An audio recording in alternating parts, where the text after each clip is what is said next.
झाले।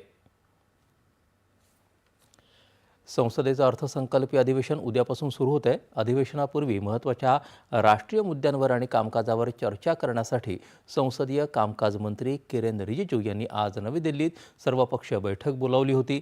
आज सर्वपक्षीय नेत्यांनी केलेल्या अनेक सूचना सरकारनं लक्षात घेतल्या आहेत, असं किरेन रिजिजू यांनी या बैठकीनंतर पत्रकारांशी बोलताना सांगितलं। हे वर्षातील पहिलं सत्र असून उद्या राष्ट्रपतींच्या अभिभाषणानं या अधिवेशनाची सुरुवात होईल।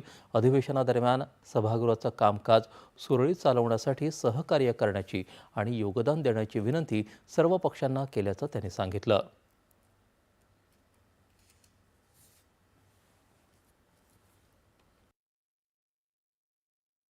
साल का पहला पार्लियामेंट सेशन है, तो शुरुआत 28 तारीख यानी कि कल आदरणीय राष्ट्रपति जी का अभिभाषण से शुरू होगी।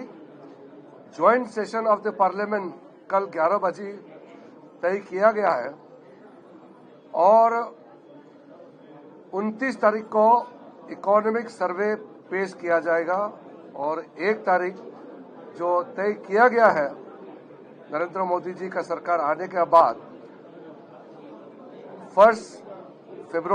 1 फरवरी को आम बजट पेश किया जाएगा। 1 फेब्रुवारीला 2026-27 या आर्थिक वर्षासाठीचा केंद्रीय अर्थसंकल्प सादर केला जाईल।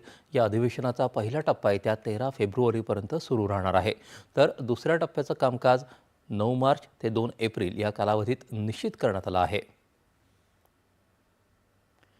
संयुक्त राष्ट्रांच्या सुरक्षा परिषदेत तातडीनं सुधारणा करण्याची मागणी